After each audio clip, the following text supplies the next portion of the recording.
can do this. We only have 2 more to go and possibly everyone. Oh, fuck. Oh, boy. Oh, my goodness. All right. I got this. I got this. All right.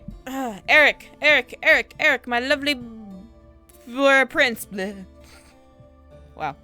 Erik had shown me his true colors, ones that were loving, caring underneath a playful and sexy exterior shade.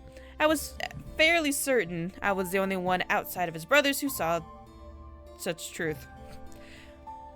While he was working to create his own suit tailor shop, because that's not gay at all, he was also somehow he always somehow managed to make time and care for me. I was grateful and happy to have him by my side as I was at his. Sorry.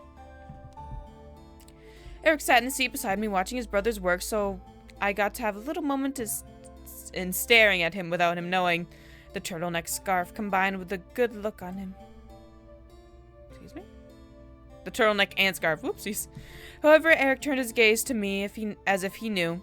I was staring, chuckling underneath his breath as I tried to hide the fact that he caught me behind a blush and turned from my head.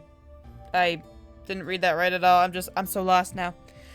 Finally, the table was set and we were all seated ready to dig in. I gotta admit, you and James did good, Matthew. Thanks, Sam. Sam and Matthew not fighting? It's a winter's miracle. Hey, I'm not a complete asshole to him. Only sometimes. Well, it is the turn of the human year, so it's a good way to get the habit of being nice started. Very true. Damien laughed. I couldn't help but do the same. However, one curiosity burned in my mind.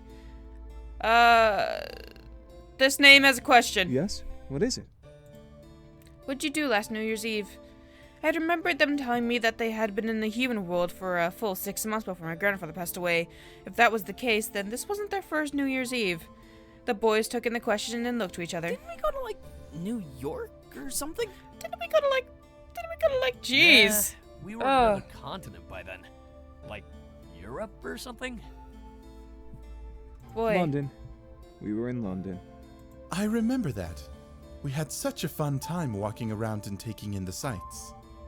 We were on the giant Ferris wheel when midnight came. It was amazing to see all of the fireworks from it. Yes.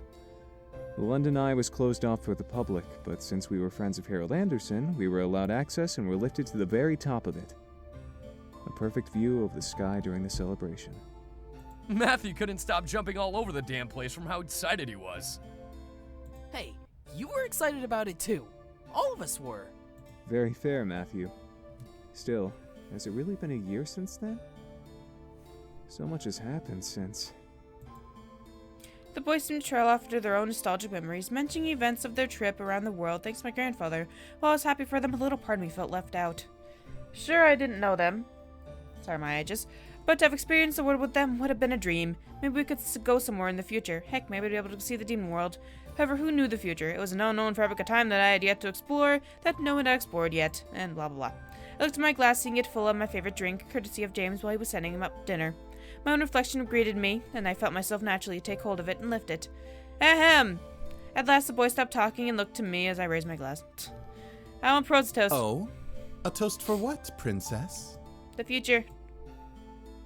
The boys listened intently as I looked up to my glass in a new hope. The future was a mystery indeed, and while I wasn't part of the incubi's past, in the human world, I was more than happy to be part of their future. To a future unknown, but a future I hope to explore with you all. Silence consumed the air as the boys took in what I had said. Did they realize the same thing I noticed? Finally, Erik raised his glass, and nodding at my suggestion and smiling lovingly at me. To the future. What a marvelous toast. I guess. I mean, it's kind of cliche. As his brothers nodded and lifted their glasses as well for the toast, Erik gave me a silent wink. Well, knowing that his future would be spent with me mostly me. Cheers! At that, we drank to our toast, a future that was still unknown to me. I couldn't wait to experience it, but I was certain that my future was going to be absolutely grand.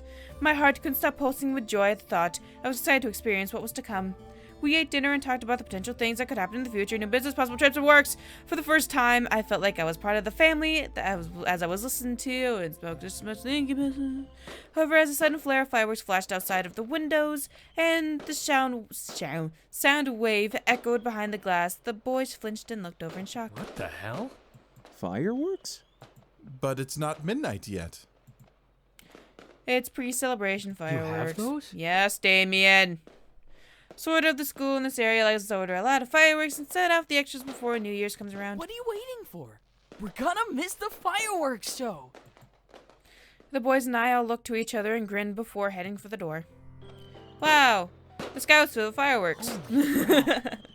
It's all so beautiful. Absolutely, Damien.